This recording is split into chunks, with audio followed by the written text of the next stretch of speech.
Será que a ciência tem algum limite ou ela pode fazer tudo que ela bem entender? Vamos ver o que os irmãos Eric têm a dizer sobre isso? Mas antes disso, roda a vinheta.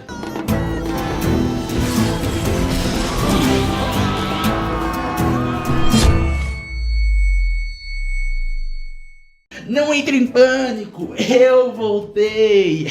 Meus caros, Christian Jeff na área novamente, tamo aqui mais uma vez. E cara, hoje eu vou falar sobre um anime que me marcou demais, cara, demais mesmo, porque foi um dos primeiros animes que eu fui atrás de ver mesmo, sabe? Não é igual, tipo, Pokémon, Dragon Ball, Naruto, que eu comecei pela TV porque era o que tinha e eu fiquei interessado. Não, Fullmetal eu fui pesquisar mesmo, eu fui atrás mesmo de assistir, foi o primeiro assim, sabe, que me encantou e mexeu muito comigo mesmo, porque afinal, história pesadíssima, bons protagonistas, enfim, eu gosto muito de Fullmetal. Inclusive, esse ano ainda eu quero pegar pra ler o mangá. Eu nunca li o mangá de Fullmetal e eu quero ter essa experiência. E bem, cara, esse anime tem uma discussão profundíssima sobre o papel da ciência dentro da sociedade. Porque, veja bem, quem são os irmãos Eric, né, os dois protagonistas? Eles são nada mais, nada menos do que alquimistas.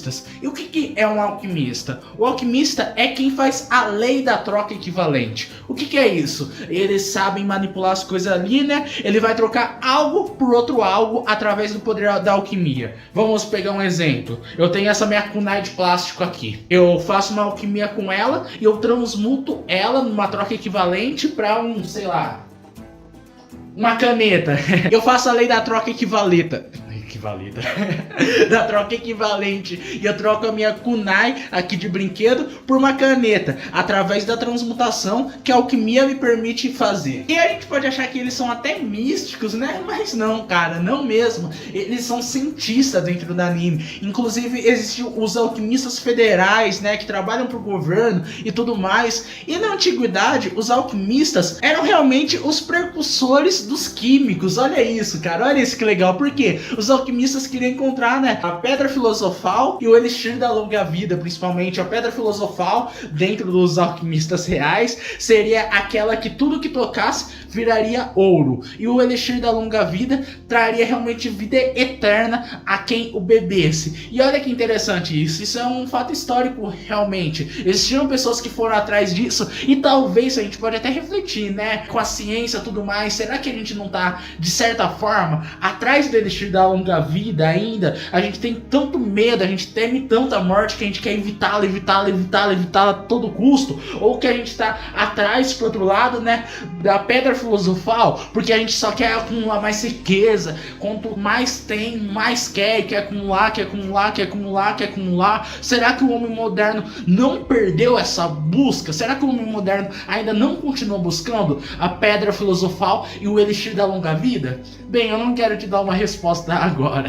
Eu só quero fazer esse questionamento e deixar isso pra você. Mas vamos voltar lá pro anime. E eles são cientistas, né? E a gente já toca logo no começo do anime no famoso debate entre ciência e fé. Por quê? Logo no primeiro arco, eles vão para a cidade de Liori e lá eles encontram o padre Cornélio, que é o líder de uma seita chamada Lionismo. E essa seita está seduzindo pessoas para que possam morrer por ele. Só que aí os dois irmãos Eric de cara pau já desmascaram ele e falam: não, isso daí não tem nada de magia, não tem nada de fé, não tem nada disso. Ele só tá enganando vocês. E aí a gente já pensa: uau, acabou. Logo no começo do anime, a ciência venceu.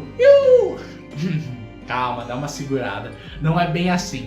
Porque logo na sequência, a gente vê um dos arcos mais tristes e pesados pra mim da história de todos os animes, que é o que a gente é apresentado a Quimera. Nossa, gente, é triste, hein? Porque a gente é apresentado a uma menininha ali, filha de um cientista, extremamente carismática, que a gente começa a gostar muito dela ali, por causa de toda a sua simplicidade, por causa realmente de toda a sua inocência de uma criança, e do nada a gente vê que o pai dela, por um avanço científico de uma pesquisa que ele está fazendo, transforma a própria filha numa quimera. E o que é essa quimera?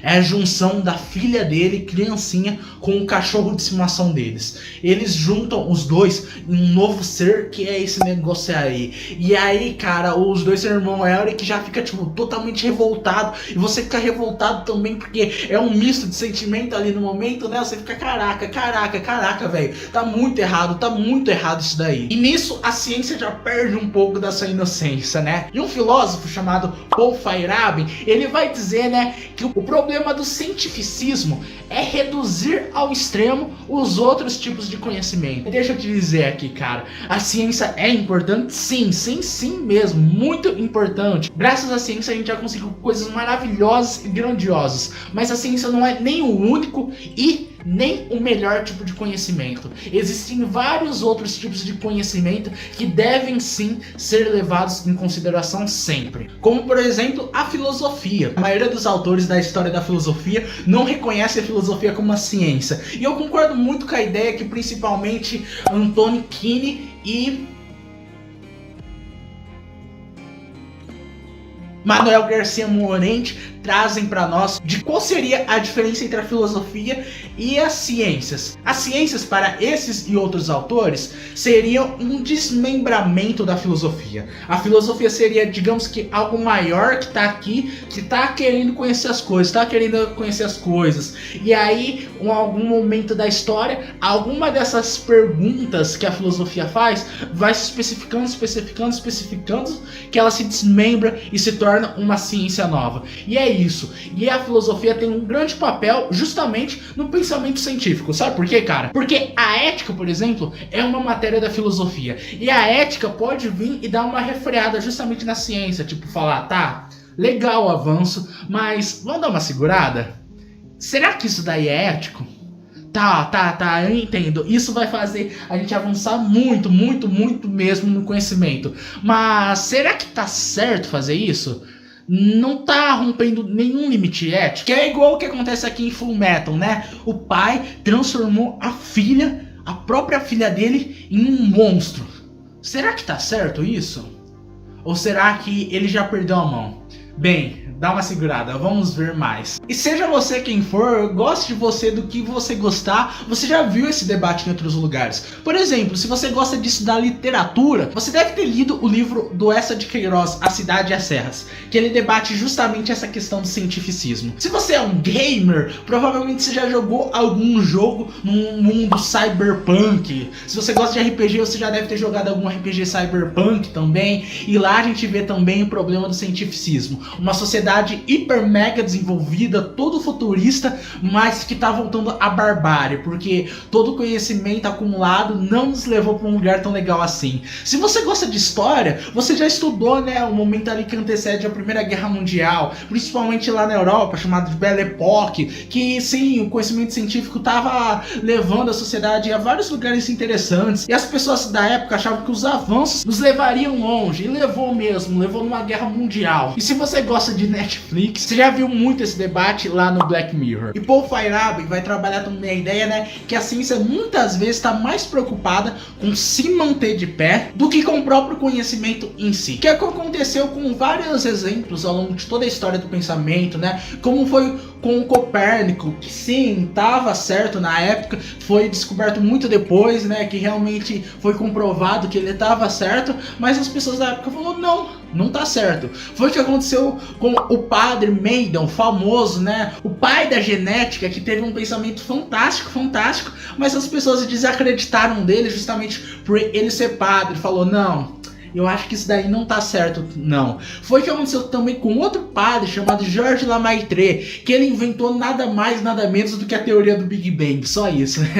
Ele pensou, né, de como o universo poderia ter começado ali naquele ponto e se expandido a partir de então. E os caras da época falaram, não, é um padre, ele não sabe nada sobre a ciência da origem do universo, ele tá louco. E vários são esses exemplos na história, que parece que muitas vezes a ciência quer mais se manter do que realmente descobrir qual é a realidade das coisas. E aí, novamente, que a filosofia se faz importante. Por quê? A ciência e a filosofia pode criar vários monstros, como a gente viu em Fullmetal com as quimeras, como a gente viu no mundo real com as guerras. As guerras são o máximo do avanço científico também, mas cara, é uma monstruosidade sem tamanho. Por isso a ciência precisa de outros tipos de conhecimento lado a lado dela, como por exemplo a filosofia. Dentro desse anime existe algo chamado Pedra Filosofal, e a Pedra Filosofal do Fullmetal é o exemplo de como a ciência pode criar realmente verdadeiros monstros. Por quê? A Pedra Filosofal permite ao alquimista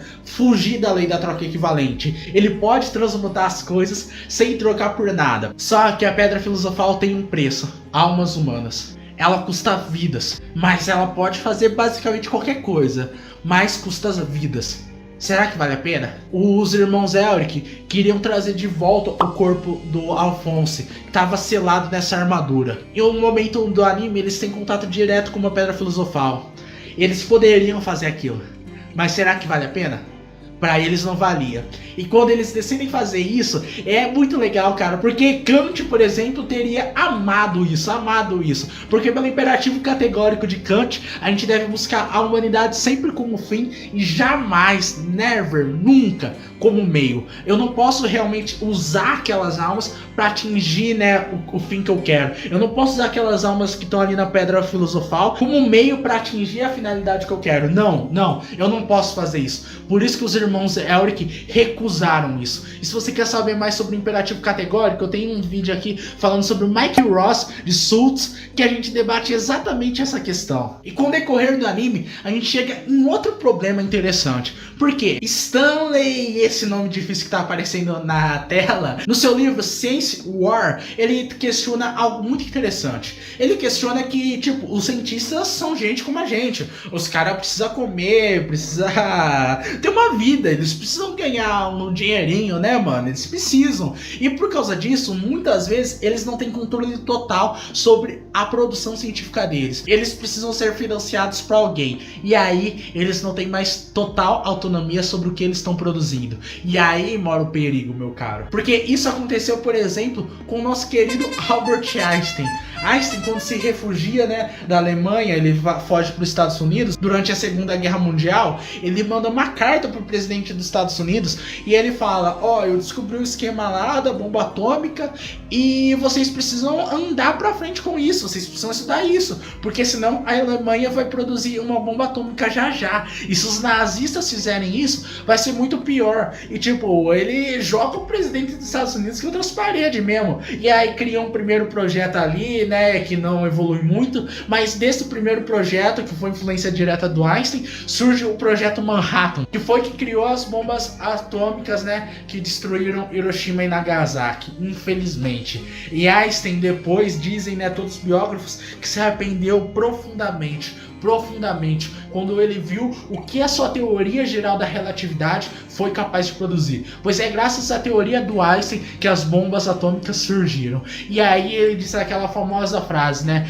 que ele não sabe como será a Terceira Guerra Mundial, mas a quarta ele tem certeza que vai ser a paus e pedras. Porque a Terceira Guerra Mundial, se estourasse uma guerra hoje, um nível destrutivo nuclear que muitos países no mundo têm, mesmo com todos os tratados internacionais de guerra e tudo mais, cara, provavelmente não sobraria mais nada. Olha o monstro que o avanço, se não for avaliado sempre pela ética, pode nos levar. E esse mesmo extremo a gente vê no anime, né, com o General Raven, né, que ele é um verdadeiro darwinista social e ele quer justificar lá o seu extermínio em massa, porque para ele, pelo avanço, pela ideia dele, tudo bem matar um monte de pessoas. E aí ele se assemelha muito ao Dr. Mengele, né, que é um médico nazista, um médico de Hitler, porque o Dr. Mengele fez coisas horrorosas, coisas pavorosas com diversos pacientes, mas para ele tudo bem, porque através daquelas pesquisas ele estaria trazendo o avanço à ciência.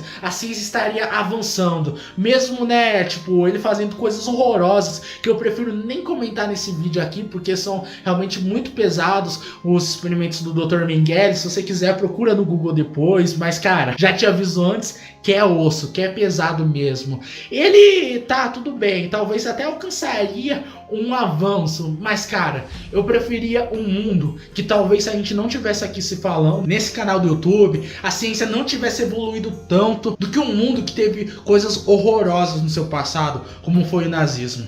Se o preço para não ter realmente essas catástrofes humanitárias fosse realmente pausar um pouco o avanço científico, cara, eu preferia um mundo sem celular do que um mundo com passado marcado de sangue. Isso eu não tenho dúvidas nenhuma. E o próprio Feyerabend viu o horror do cientificismo, viu o que a ciência, quando ela é instrumentalizada pelo Estado, pode causar. E aí ele ficou tão traumatizado com isso, que em uma palestra famosa chamada Como Defender a Sociedade da Ciência, ele propõe que deveria existir separação entre Estado e ciência. Tal qual é o Estado laico, né? A ciência pode atuar na sociedade, ela pode dar opiniões para o Estado, ela deve ser consultada para as coisas do Estado, mas realmente haver uma desvinculação entre os dois. A resposta final deve ser sempre democrática, porque ele viu o que a instrumentalização do pensamento científico, levada às últimas consequências, pode causar de feridas na sociedade. E é importante avisar, né, que com isso o Feyerabend não tá realmente sendo negacionista, nem nada disso. Ele tá apenas propondo que a democracia realmente aconteça, né? Que todas as decisões sejam realmente democráticas. Porque para ele, o problema não é a ciência em si. A ciência é maravilhosa. O problema é você se entregar totalmente e cegamente a uma ideologia. Que é o que no Fullmetal o pai, o Daddy, faz, né? Pois o pai lá no Fullmetal tem uma grande opção. Ele quer se tornar um deus, só isso. Ele quer se tornar um deus. E para isso, ele não tem medo de instrumentalizar o pensamento científico do anime, que no caso é a alquimia, para matar um montaréu de pessoas. Ele chega literalmente a dizimar, né, cidades inteiras, tudo mais, para alcançar o objetivo dele. E ele é tão obcecado, tão louco com essa ideia, que quando ele se encontra com a verdade lá dentro do anime, ele fica pirado, porque ele não consegue conceber a ideia que existem outros tipos de pensamento a não ser a alquimia. Então ele fica pirado, o que já não acontece com o nosso querido Edward Elric quando se encontra com a verdade dentro do anime. Por quê? Quando ele se depara com ela, ele admite sua própria arrogância. Ele percebe quanto arrogante ele é. E tudo pra ele, né, que tinha de valor ali na época, tudo mais, era a alquimia. E cara, é muito lindo, porque ele quer salvar o irmão dele, o Alphonse. E pra isso, ele propõe ali, diante da verdade, a última troca equivalente que ele vai fazer na vida. Ele vai trocar a sua capacidade de fazer a transmutação, de fazer a alquimia, para devolver o corpo do irmão. Olha que lindo isso. Por o irmão ser feliz, ele entrega aquilo que ele mais amava no mundo. Pois ele entende que a alquimia não é tudo na vida, porque ele tem outras coisas importantes, como a sua família e os seus amigos. E como o amor da sua vida também, né? Que é o Winher, né? Que na moral, velho, na moral, meu casal. O Edward Elric é um gênio da ciência, mas ele não é muito bom de paquera não, mas é muito engraçado aquela cena, né, que ele fala da troca equivalente do coração dele. Cantadas de alquimistas são ótimas. É uma troca equivalente! Hã? Eu te dou metade da minha vida, por isso quero metade da sua! Francamente, por que os alquimistas têm que complicar tanto? Lei da troca equivalente é? Que besteira! Que besteira? É, besteira sim! Por que metade? Pode ficar com tudo!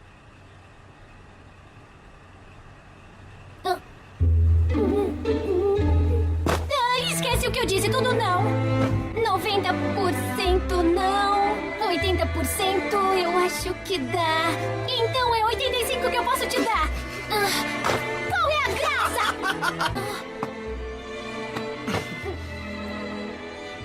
Você me animou. Obrigado. Vou nessa. Tá. Toma cuidado. E agora, no fim do anime, os dois, quando eles percebem que existem outras formas de conhecimento no mundo, o que eles vão fazer? vão começar literalmente a andar pelo mundo para fazer o bem, para retribuir todo mundo que perdeu literalmente a vida, né, ao longo de toda essa trajetória deles, para eles chegarem até onde eles estão no presente momento. E aí eles vão peregrinar o mundo fazendo coisas boas e também procurando a verdade nas outras maneiras de conhecimento, porque eles entendem que a alquimia não é tudo, que a alquimia não é melhor, mas que existem outros tipos de conhecimento. E aí, numa busca que quase socrática, eles começam a procurar a verdade nas outras formas de se enxergar o mundo. E isso é maravilhoso. Isso é maravilhoso mesmo. E sabe o que é mais maravilhoso? Você que é inscrito nesse canal. E se você não é inscrito ainda e quer se tornar um maravilhoso, aperta o botão aqui, ó, vermelho aqui embaixo e se inscreve aí. Se você curtir esse conteúdo, dá aquele joinha marotinho para ajudar o Christian Jeff, seu amiguinho. Me siga lá no Instagram, @ocrisjeff, manda um direct lá, vamos ser amigos, vamos ser parça, vamos trocar uma ideia massa lá. E é isso, meu bom. Tamo junto, até a próxima e tchau.